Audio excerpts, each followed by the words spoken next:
പ്രീതേച്ചി, പുതിയ വെളിപ്പെടുത്തലുകൾ ഓരോ ദിവസവും പുറത്തു വരുന്നു. എന്തിനാണ് നമ്മൾ ഇത്തരം വാർത്തകൾ ചെയ്യുന്നത് എന്ന് ചോദിക്കുന്നവരോട് ഇതും വാർത്തയാണ്. പ്രത്യേകിച്ച് ഇപ്പോൾ വന്നിരിക്കുന്ന ആരോപണം കേരളത്തിൻ്റെ അല്ലെങ്കിൽ ഇന്ത്യയുടെ തന്നെ നമ്മുടെ മലയാളികളുടെയൊക്കെ സ്വകാര്യ അഹങ്കാരമായ മെഗാസ്റ്റാറിനെയും സൂപ്പർ സ്റ്റാറിനെയും കുറിച്ചാണ് പറയുന്നത്. മുകേഷിനെതിരെ പരാതി നൽകിയ അതേ ഇര തന്നെയാണ്. ഇരയാണോ അതിജീവിതയാണോ അതോ ഒരു പോസ്കോ കേസിലെ പ്രതിയാണോ ഇതൊന്നും അറിയില്ല. അപ്പോൾ ഒരു മാധ്യമത്തിന് നൽകിയ അഭിമുഖത്തിലാണ് മോഹൻലാലും കുടുങ്ങാൻ സാധ്യതയുണ്ട്, മമ്മൂട്ടിയും ഇത്തരത്തിലാണ് എന്നൊക്കെയുള്ള ആരോപണങ്ങൾ ഉന്നയിക്കുന്നത്. അതൊക്കെ പരാതിക്കാരി വരാത്ത സ്ഥിതിക്ക് അതൊക്കെ ആരോപണങ്ങളായി മാത്രമേ നിൽക്കൂ. എന്താ തോന്നുന്നത്? ഇപ്പോൾ ആരോപണങ്ങൾ ആർക്കും ഉന്നയിക്കാം, ആർക്കെതിരെയും ഉന്നയിക്കാം. അങ്ങനെയാണ് നമ്മൾ ഇതിനെ പ്രഥമ ദൃഷ്ടിയ നമ്മൾ ഇതിനെ നോക്കി കാണേണ്ടത്.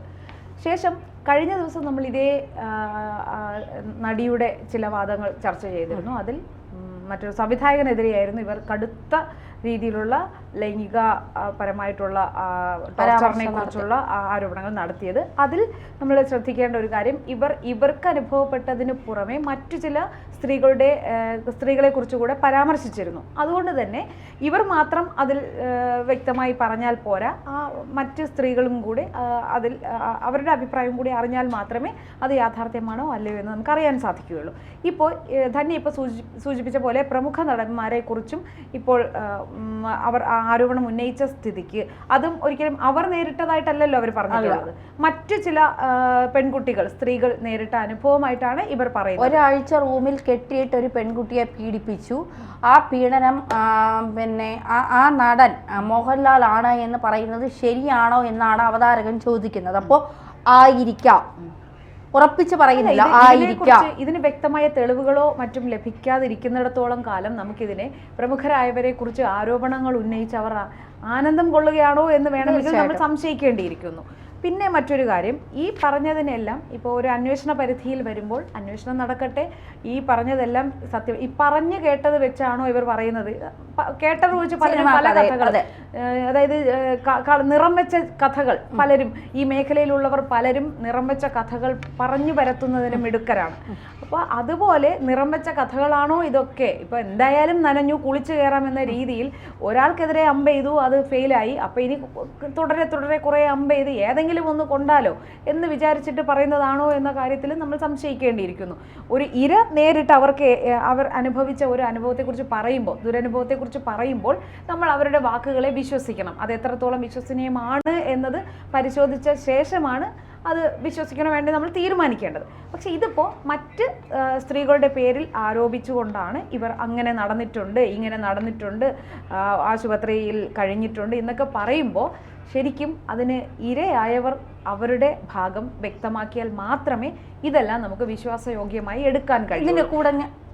ഒന്നുകൂടെ ഇവരുടെ മുന്നൊരു അനുഭവം, ഒരു ചാനൽ ഇൻ്റർവ്യൂവിൽ ഇരുന്നപ്പോൾ പൊതുവേ മാധ്യമങ്ങൾ ഇരയുടെ പേര് പറയില്ല, മുഖം പരസ്യപ്പെടുത്തില്ല, ഇങ്ങനെ ഒരു നയങ്ങളാണ് സ്വീകരിക്കുന്നത് നിയമപരമായിട്ട് തന്നെ. അങ്ങനെ ഒരു ചർച്ചയ്ക്കിടയിൽ ഇവരുടെ മുഖം കാണിക്കുന്നില്ല എന്നതിൻ്റെ പേരിൽ ഇവർ മോശം പറഞ്ഞുകൊണ്ട് തന്നെയാണ് അവർ മൈക്കും അഴിച്ചിട്ട് ഇറങ്ങിപ്പോകുന്നത്. അത് നമ്മൾ കണ്ടതാണ്. അതിൽ നിന്ന് തന്നെ അവരൊരു അറ്റൻഷൻ സീക്കിംഗ് ക്യാരക്ടർ ആയിട്ടാണ് നമുക്ക് അതിൽ നിന്ന് മനസ്സിലാക്കാൻ സാധിക്കുന്നത്. ഇതൊരിക്കലും ആരോപണം ഉന്നയിക്കുന്ന സ്ത്രീയെ അപമാനിക്കുന്ന തരത്തിലുള്ള പരാമർശമല്ല ഞാൻ പറയുന്നത്. അവർ ചെയ്ത പ്രവൃത്തിയെ ഇവിടെ ഉദ്ധരിച്ച് പറഞ്ഞു എന്നേ ഉള്ളൂ. അപ്പം അങ്ങനെ ചെയ്ത സ്ഥിതിക്ക് ഇവർ ഓരോന്ന് പറയുമ്പോഴും നമ്മൾ, അതായത് സമൂഹത്തിൽ അവരൊരു എല്ലാവരും ബഹുമാനിക്കുന്ന ആൾക്കാർക്കെതിരെയാണ് ഈ ആരോപണം ഉന്നയിക്കുന്നതായിരിക്കും. ബഹുമാനമുള്ള ആൾക്കാരായാലും അല്ലെങ്കിൽ അവർ തെറ്റ് ചെയ്താൽ തെറ്റ് തന്നെയാണ്. എന്നാലും ആരോപണം വരുമ്പോൾ നമ്മൾ വിശദമായി പരിശോധിച്ച ശേഷം മാത്രമേ, വ്യക്തമായ തെളിവുകൾ ലഭിച്ചതിന് ശേഷം മാത്രമേ ആരോപണ വിധേയരായവരെ കുറിച്ച് നമ്മൾ എന്തെങ്കിലും പറയാൻ പാടുള്ളൂ. കാരണം ആരോപണം ഉന്നയിക്കുന്നവർക്കുള്ളതുപോലെ തന്നെ അവകാശങ്ങൾ ആരോപണ വിധേയരാകുന്നവർക്കും ഉണ്ട്. ഒരു കാര്യം ചോദിക്കട്ടെ, ഇപ്പോൾ കഴിഞ്ഞ ദിവസം ഈ പറയുന്ന ഇര എന്ന് പറയുന്ന അല്ലെങ്കിൽ അതിജീവിത എന്ന് പറയുന്ന ഈ ലേഡി ഒരു സംവിധായകനെതിരെയാണ് വലിയ രീതിയിലുള്ള ആരോപണങ്ങൾ ഉന്നയിച്ചത്. അപ്പോൾ ഇവർ പറയുന്ന ഒരു കാര്യം, ആ റൂമിലേക്ക് സംവിധായകൻ വിളിച്ചപ്പോൾ 3 പെൺകുട്ടികൾ വിവസ്ത്രരായി ആ ബെഡിൽ കിടപ്പുണ്ടായിരുന്നു. രാത്രി 12 മണിക്ക് ഇവരെ വിളിച്ചപ്പോൾ ഇവർ കണ്ട കാഴ്ച അതാണ്. ഇവരെ ഞെട്ടിപ്പിച്ചിരുന്നു ആ കാഴ്ച. അങ്ങനെ പറയുന്നവർ എന്തെങ്കിലും സമൂഹത്തിനോടോ സ്ത്രീകളോടോ എന്തെങ്കിലും തരത്തിലുള്ള ഒരു സുരക്ഷിതത്വം അവർക്ക് ഒരുക്കണമെന്ന് ആഗ്രഹിച്ചുകൊണ്ട് ഇത്തരം കാര്യങ്ങൾ പുറത്തു വിടുന്നവരാണ് എങ്കിൽ അന്ന് ആ കണ്ട 3 സ്ത്രീകളെയും രക്ഷപ്പെടുത്തേണ്ടതിൻ്റെ അതായിരുന്നില്ല ആദ്യം ചെയ്യേണ്ടത്. അതെ, അതായിരുന്നു അവർ ആദ്യം ചെയ്യേണ്ടിരുന്നത്. അവർ സേഫായിട്ടാണ് അന്ന് അവിടെ നിൽക്കുന്നത് എന്നാണ് അവർ പറഞ്ഞ നമുക്ക് കേൾക്കുമ്പോൾ തോന്നുന്നത്. അവർ വളരെ വിഷമത്തോടെ അല്ല അത് ഫേസ് ചെയ്ത് തുടർന്നുള്ള നടപടികൾ അടുത്ത ദിവസത്തെ സംഭവം പറയുമ്പോൾ അവർ വിഷമം അനുഭവിച്ചു എന്ന് പറയുന്നുണ്ടെങ്കിലും തന്നെയാണെങ്കിലും ശരി, നമ്മളൊരു സ്ഥലത്ത് ചെല്ലുമ്പോൾ ഏതെങ്കിലും ഒരു പെൺകുട്ടി ഇതുപോലെ ഒരു ബുദ്ധിമുട്ട് അനുഭവിക്കുന്നതാണ് നമ്മൾ എന്തെങ്കിലും ചെയ്യില്ല. തീർച്ചയായിട്ടും. അതെ, ഇനി അതിൽ നമ്മൾ ഇടപെട്ടാൽ നമ്മുടെ അവസരങ്ങൾ ഇല്ലാതാവുമോ അല്ലെങ്കിൽ നമ്മുടെ ഇമേജ് നശിക്കുമോ എന്ന് വിചാരിച്ചിട്ട് ആലോചിച്ച് നിൽക്കുമോ അതേ പെൺകുട്ടിയെ രക്ഷിക്കാൻ ശ്രമിക്കുമോ? രക്ഷിക്കാനേ നമ്മൾ അപ്പോഴും തന്നെ നമ്മൾ പ്രതികരിക്കാൻ ശ്രമിക്കും. കാരണം നമുക്ക് നേരിടുമ്പോൾ നമ്മൾ ഫ്രീസായി നമ്മൾ ഒന്നും ചെയ്യാൻ പറ്റാത്ത ഒരു അവസ്ഥയിൽ നിൽക്കുന്ന എല്ലാവരും അങ്ങനെയാണ്. സ്വന്തമായി അനുഭവിക്കുമ്പോൾ നമ്മൾ തളർന്നു പോവുമെങ്കിലും മറ്റൊരാൾക്കൊരു അനുഭവം വരുമ്പോൾ നമ്മൾ ഇരട്ടി ശക്തിയോടെ അവരെ സപ്പോർട്ട് ചെയ്യാൻ നിൽക്കും. അതിനുള്ളൊരു ധൈര്യം നമുക്ക് ഉണ്ടാവില്ലേ? നമുക്ക് നല്ല ഏതൊരാൾക്കും ഉണ്ടാവും. നമ്മൾ ഇടയ്ക്ക് ഈ മോട്ടിവേഷനിലൊക്കെ കാണുമല്ലോ, നമ്മൾ തകർന്ന് കിടക്കുമ്പോഴായാൽ പോലും മറ്റൊരാൾ നെഗറ്റിവിറ്റി ആയിട്ടിരുന്ന് എന്തെങ്കിലും ഒന്ന് പറയുമോ, മോട്ടിവേഷൻ വേണമെങ്കിൽ നമ്മൾ ആർജവത്തോടെ അവരെ ഹെൽപ്പ് ചെയ്യുമെന്ന് പറയുന്നത്. അതുപോലെ അവർക്ക് ആ പെൺകുട്ടികളെയെങ്കിലും ഒരാളെങ്കിലും ഇവർ ഇതുവരെ സഹായിച്ച കാര്യം പറഞ്ഞിട്ടോ. ഞാനിങ്ങനെ പോകുമ്പോൾ അവിടെ ഒരു പെൺകുട്ടി ഇങ്ങനെ വിഷമിച്ചിരിപ്പുണ്ടായിരുന്നു, ആ പെൺകുട്ടിക്ക് ഞാൻ ഇങ്ങനെ ഒരു സഹായം ചെയ്തു കൊടുത്തു എന്ന് അവർ ഇന്ന് വരെ പറഞ്ഞിട്ടുണ്ടോ? ഇല്ല. പിന്നെ അവർക്ക് എന്ത് ന്യായമാണ് ഇത് പറയാനുള്ളത്? എന്തെങ്കിലും അവകാശം ഉണ്ടോ? ഇല്ല, അവർക്ക് ഒരു അവകാശമില്ല. അന്ന് അവർ ശബ്ദം ഉയർത്തണമായിരുന്നു. ഈ മോഹൻലാലിനെയും മമ്മൂട്ടിയൊക്കെ കുറിച്ച് ഇപ്പൊ ചേച്ചി നേരത്തെ പറഞ്ഞതുപോലെ തന്നെ അവർ തെറ്റ് ചെയ്തിട്ടുണ്ടെങ്കിൽ തീർച്ചയായിട്ടും ശിക്ഷ അനുഭവിക്കുക തന്നെ വേണം. അത് വിഗ്രഹങ്ങൾ വീണുടയുമ്പോൾ നമ്മൾ ആരാധകർ കരഞ്ഞ് നിലവിളിച്ചിട്ട് കാര്യമില്ല എന്നുള്ളത് തന്നെയാണ്. പക്ഷേ എന്തായിരിക്കും ഇവരുടെ ഒരു ഉദ്ദേശ ലക്ഷ്യം? കാരണം ഈ മോഹൻലാലിനെതിരെയോ മമ്മൂട്ടിക്കെതിരെയോ ഹേമ കമ്മിറ്റി റിപ്പോർട്ട് പുറത്തു വന്നതിന് ശേഷമോ അതിന് മുൻപോ അതിനും പിൻപോ ഒരാൾ പോലും ഇത്തരത്തിൽ ഒരു ലൈംഗിക ആരോപണ പരാതിയുമായി രംഗത്ത് വന്നിട്ടില്ല. ഇവർ പറയുന്നതല്ലാതെ മറ്റാരും അത്തരത്തിൽ ഒരു സോഷ്യൽ മീഡിയയിൽ പോലും ഒരു തരത്തിലും ഇത്തരത്തിൽ ആരോപണങ്ങൾ ഉണ്ട് എന്ന് ഇപ്പോൾ സിനിമയിൽ പല കഥകളും നമ്മൾ മാധ്യമപ്രവർത്തകരായിട്ട് നമ്മൾ തന്നെ കേട്ടിട്ടുണ്ട്. അത് കഥകളാണോ യാഥാർത്ഥ്യങ്ങളാണോ നമുക്ക് പറഞ്ഞു പരത്തുന്ന. അപ്പോൾ മോഹൻലാൽ തന്നെ 3000 സ്ത്രീകളുമായി ജീവിച്ചതിന്റെ ഒരു ആഘോഷം നടക്കുന്ന കഥയൊക്കെ ഉണ്ട്.